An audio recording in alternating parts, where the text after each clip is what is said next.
안녕하세요. 형광펜 성경과 함께하는 성경 공부, 오늘은 이사야 38장입니다. 저번 시간에 아수르 왕인 사네립이 예루살렘을 완전히 포위하고 있었어요. 그때 하나님께서 이제 도우셔서, 히스기야를 도우셔서 하루아침에 18만 5천 명이 다 죽습니다. 그래서 그들이 다 떠나는 거죠. 그래서 사네립이 돌아가서 니느웨에 거하였고, 자기의 신 니스록의 묘에서 경배할 때 그 사네립 왕의 두 아들이 칼을 갖고 와가지고 그를 죽여요. 그래서 이제 에살 하돈이라는 다른 자가 왕이 되는데, 이도 사네립의 아들 중에 한 명이긴 합니다만, 어쨌든 그런 일이 있었습니다. 그쯤에 히스기야가 병에 들어서 죽을 지경이 된 겁니다. 이게 참 그쯤이 언젠지가 정확하지가 않아요. 일단은 히스기야는 29년 동안 왕노릇을 했습니다. 열왕기하 18장 2절에 보면 그게 나오는데, 근데 지금 현재 여기에서 하나님께서 너가 죽을 것이다 라고 말해줬고, 그 다음에 기도를 하잖아요. 그래서 15년 동안 수명을 더 연장받는데, 결국에는 15 더하기 14를 하면 29가 되겠죠. 29년 동안 다스렸으니까. 그래서 이게 병들어 죽으려고 한 때가 14년 차거든요. 그 14년 차가 아수르가 쳐들어왔을 때예요. 그러면은 지금 사네립이 쳐들어와서 예루살렘을 포위했다가 돌아가서 사네립은 죽고 그 다음에 히스기야가 병들었는지, 아니면은 이미 병들어서 죽게 되었는데 하나님께서 그의 수명을 연장시킨 다음에 그리고 나서 이 아수르가 쳐들어온 건지, 그 시간이 애매해집니다.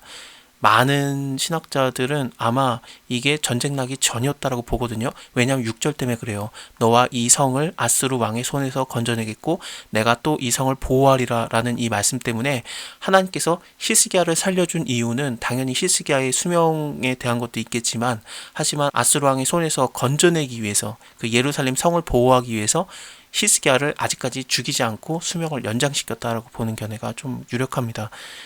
하여튼 그쯤에 병이 들어서 죽게 되는데, 이 병은 여기 밑에 보시면은 그 종처에 붙이면 왕이 나으리다 그러거든요. 그러니까 종기 같은 거 같아요. 그래서 그 종기, 그러니까 염증이 나는 거죠. 염증 때문에 큰 병에 든 그런 상황이었던 것 같습니다.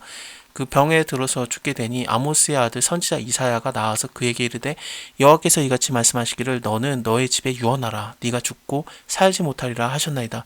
히스기야가 얼굴을 벽으로 향하고 여호와께 기도하여 가로되, 여호와여 구하오니 내가 주의 앞에 진실함과 전심으로 행하며 주의 목전에서 선하게 행한 것을 추억하옵소서 하고 심히 통곡하니, 이에 여호와의 말씀이 이사야에게 임합니다. 너는 가서 히스기야에게 이르기를 네 조상 다윗의 하나님 여호와께서 이같이 말씀하시기를 내가 너의 기도를 들었고 너의 눈물을 보았다. 내가 너의 수완을 15년을 더하겠다. 너와 이 성을 아스루 왕의 손에서 건져내겠다. 내가 이 성을 보호하리라 라는 것을 하나님께서 이사야를 통해서 다시 말을 전해주는 거예요. 너는 가서가, 열왕기 하의 모습을 보면은 너는 돌아가서라고 돼 있어요. 너는 돌아가서 내 백성 주권자 히스기야에게 말해라. 여호와의 말씀이 내가 너의 기도를 들었고 너의 눈물을 보았노라. 그러니까 기도를 시작하자마자 하나님께서 응답을 준 겁니다. 지금 이사야가 와서 전해줬잖아요. 너가 이제 죽을 것이다라고 얘기를 했고 떠나는 길이었는데, 히스기야가 기도를 하고 그런 상황에서 이제 이사야에게 넌 다시 돌아가라. 그래서 이 말을 전해줘라 했던 거죠. 응답이 굉장히 빨리 왔어요.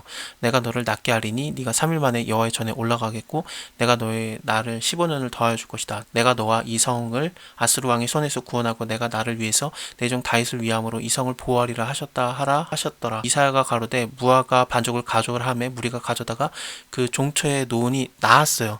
이미 나은 상태에서 히스기야가 뭐라고 말하냐면은 나에게 징조를 보여주시옵소서라고 부탁을 해요. 이미 나았는데 내가 낫게 되고 3일 만에 여호와의 전에 올라가게 하실 징조가 무엇입니까? 지금 분명히 나았거든요. 근데 죽을까봐 두려워하는 거죠. 믿음이 없는 거 아닌가라고도 볼 수 있는데, 어쨌든 징조를 요구했고 하나님께서는 그 징조를 임하게 합니다. 그래서 해의 그림자가 10도 앞으로 가게 할까 뒤로 물러가게 할까 그랬더니, 앞으로 가는 거는 쉬우니 뒤로 물러가게 해주십시오 해서 선지자 이사야가 하나님께 이 상황을 간구합니다. 기도하니까 히스기야의 선왕인 그 아하스 때 만들었던 해시계가 뒤로 물러가는, 해그림자가 10도 뒤로 물러가는 그런 일이 있습니다. 다시 이사야서를 보면요, 그러면 결국엔 징조를 너에게 주리라 라고 말하는 것은 이미 낳은 거예요. 낳은 건데 원하는 거죠. 뒤에 보시면은 반복 구절에서 내가 여호와의 전에 올라갈 징조가 무엇이뇨라고 하였었더라. 그러니까 히스기야가 이 징조를 요구했었고 이게 마지막에 나오기 때문에 마치 징조가 먼저 일어난 것처럼 보이지만 하지만 이미 낳은 상태에서 히스기야가 징조를 요구했고 정말로 해그림자가 뒤로 10도 물러간 겁니다. 해그림자가 뒤로 10도 물러갔다라는 거에 대해서는 수명이 연장받는다, 뭐 15년을 연장받는다라는 것처럼 그 해그림자가 뒤로 물러가는 거. 근데 왜 10도냐? 15도가 아니고 시기로 따지면은 뭐 12시간으로 표현해야 되니까 10도가 맞지 않냐라는 그런 얘기도 있는데 이때 당시에 해시계를 어떤 식의 모습으로 만들었는지 모르기 때문에 그거는 조금 어렵고 어쨌든 원했던 게 뭐냐면은 이적을 원했어요. 그래서 물러가는 게 더 어렵기 때문에 말이 많습니다. 일단은 해가 진짜로 이렇게 물러가느냐. 그래서 해 그림자가 이제 물러가는 거가 되겠죠. 해가 진짜로 뭐 멈추든지 물러가든지 아니면 지구 자전이 멈췄느냐.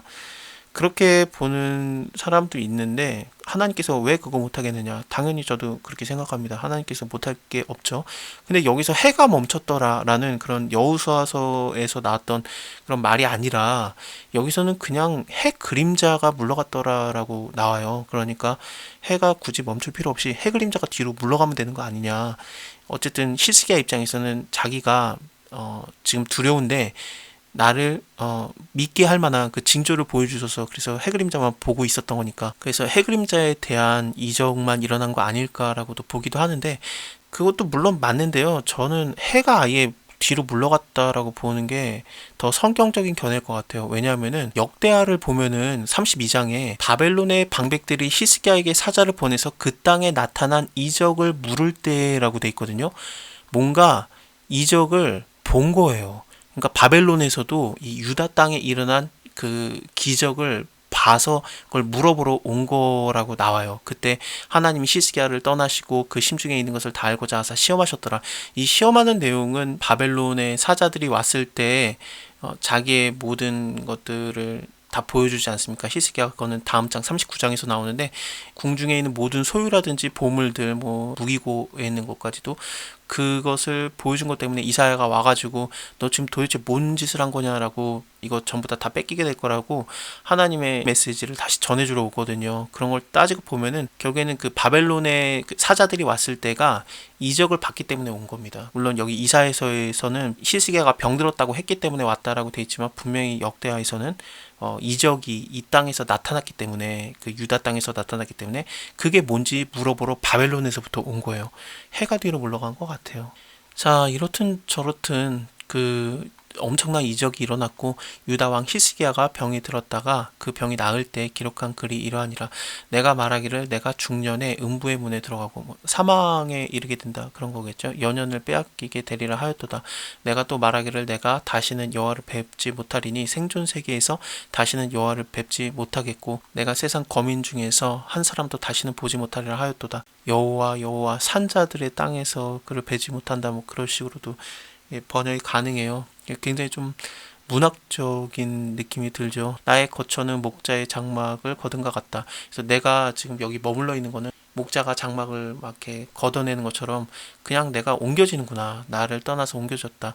내가 내 생명을 말기를 직공이 배를 걷어서 마른가 같이 하여도다. 배틀로 갔다가 그 배를 짤 때, 그 옷감 짤 때 그걸 다 만들면 잘라내고 그냥 말아버리잖아요. 그것처럼 그냥 가차없이 잘리고 끊어지고 말려버린다. 주께서 나를 틀에서 끊으시리니 나의 명이 조석간에 마치리라. 아침과 저녁간에 마치리라. 내가 아침까지 견뎌싸우나 주께서 사자같이 나의 모든 뼈를 꺾으시오니 나의 명이 조석간에 마치리이다. 나는 제비같이 학같이 지저귀는 비둘기같이 슬피 울며 나의 눈이 새하도록 악망하나이다. 여호와여 내가 압제를 받사오니 나의 중보가 되옵소서. 압제를 받는다라는 내용이 어떤 느낌이 들었냐면요. 그 예루살렘이 포위를 당했을 때 그 아수르 왕에 의해서 포위를 당했을 때 랍사게가 와가지고 되게 못된 말들을 계속 하잖아요. 너네가 완전히 갇혀 있으니까 대변을 먹으면 자기 소변을 마실 것이다. 거기에 있는 자들 다 그렇게 된다. 라든지 하나님이 여호와가 과연 건지기에 능하겠느냐. 지금까지 다른 나라의 신들이 그 아수르 왕의 손에서 건져낸 신이 없다. 그래서 다 불구덩이에 들어갔는데 여호와라고 능히 건져내겠느냐 이런 그 모독하는 말까지 했거든요. 히스기야가 이 말을 이제 전에 듣고 막 옷을 찢고 되게 슬퍼하고 그래요. 그러면서 이사야에게 가서 말해라 그러면서 환난과 책벌과 능욕의 날이다. 아이를 낳으려고 하나 해서나 힘이 없다라고 얘기를 하는데, 이 환난이라는 게 억압당하다 뭐 그런 뜻이에요. 책벌은 징계, 능욕은 조롱받는 거, 그런 것인데, 여호와여 내가 압제를 받사오니, 이런 게 굉장히 좀 연결이 돼요. 나의 중보가 되옵소서, 이렇게 보증이 되어달라, 나를 구해달라, 그런 뜻이겠죠. 주께서 내게 말씀하시고 또 친히 이루셨사오니 내가 무슨 말씀을 하오리까. 내 영혼의 고통을 인하여 내가 종신토록 가끈히 행하리다. 이 가끈히 행한다라는 게 시편 42편에 나오는 말인데, 시온산을 향해서 백성들이 이렇게 엄숙하게 행진하는 그런 것을 그릴 때 사용했던 단어예요. 그래서 내가 시온산에 엄숙하게 행진하겠습니다. 그러니까 여호와의 성전에 올라가겠습니다라는 그런 표현을 한 겁니다. 주여 사람의 사는 것이 이에 있고 내 심령의 생명도 온전히 거기 있사오니 원건대 나를 치료하시며 나를 살려주옵소서. 보옵소서. 내게 큰 고통을 더하게 하신 것은 내게 평안을 주시려 함심이라. 주께서 나의 영혼을 사랑하사 멸망의 구덩이에 내가 던져졌다. 근데 하나님께서 나를 건지신다.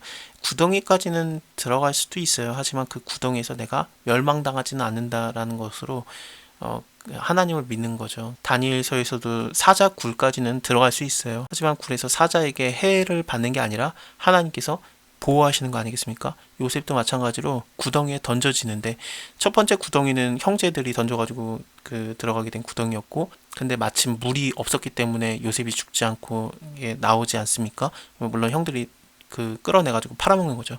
두 번째 구덩이가 어디였냐면은 보디발 장군 집 안에 있는 그 감옥이었습니다. 그 감옥에 들어가는 것도 구덩이라는 단어로 사실은 사용이 돼요. 거기에 있다가 나오는 것도 이제 하나님께서 이끌어내시는 거죠. 그 감옥에 있었지만, 구덩이에 있었지만 하나님께서 그를 보호하시는 거고, 그렇습니다. 예수님께서도 무덤에 들어가시는 게, 무덤의 형태가 우리나라처럼 땅에 묻는 형태가 아니라 동굴에 넣는 형태니까 구덩이, 멸망의 구덩이. 하나님을 잘 믿어도 우리가 얼마든지 구덩이에 들어갈 수는 있습니다. 하지만 그 구덩이가 나를 해하지 않고, 사망의 음침한 골짜기가 나를 해하지 못하고, 왜냐하면 하나님께서 거기에 나와 함께 하시니까, 주의 지팡이와 막대기가 나를 안위하시기 때문에 얼마든지 해를 받지 않고 나올 수 있습니다. 거기서 건지셨고 나의 모든 죄는 주의 등 뒤에 던지셨나이다. 음부가 주께 살해하지 못하며 사망이 주를 찬양하지 못하며 구덩이에 들어간 자가 주의 신실을 바라보지 못하되, 그러니까 내가 죽으면 하나님께 찬양하지도 못하고 주님의 신실함 바라보지도 못하고 살해도 못합니다. 오직 산자, 곧 산자는 오늘날 내가 하는 것과 같이 지금 내가 이렇게 구덩이에 던져졌지만 아직 나 살아있습니다. 하나님께서 나를 보호하시고 나를 살려주시고 나를 이끄실 겁니다라는 그런 고백이에요. 그래서 내가 이렇게 살아서 주께 감사하며 주의 신실을 아비가 그 자녀에게 알게 하리이다. 여호와께서 나를 구원하시리니 우리가 종신토록 여호와의 전에서 수금으로 나의 노래를 노래하리로다. 이사야는 이르기를 한 뭉치 무화과를 취하여서 종초에 붙이면 왕이 나으리이다. 그래서 이것을 진짜로 붙여서 낳았는데, 근데 무화과를 염증이 난데 종기라든지 그런 데다가 붙이면은 더 악화된대요. 그래서 이걸 두 가지로 봐요. 악화돼서 아예 그냥 염증이 더 곪아가지고 터져서 나은 거다. 그래서 이걸 치료제로 하나님께서 주신 거다라고 보는 견해가 있고, 두 번째 의견은 뭐냐면은 절대로 더 곪게 하면 안 되는데, 근데 이게 붙였는데 나았다는 것 자체가 무화과가 약효가 있어서 낫게 한 게 아니라 하나님께서 낫게 한 거다. 그냥 하나님의 뜻이다라는 걸 보여주기 위해서 더 안 되는 거를 했는데 나은 거라고 이렇게 보는 견해도 있습니다. 둘 중에 어느 견해가 맞든지 어쨌든 히스기야는 나았고, 그리고 하나님의 약속처럼 예루살렘도 아수르의 포위에서 해방을 받고 구원을 받았습니다.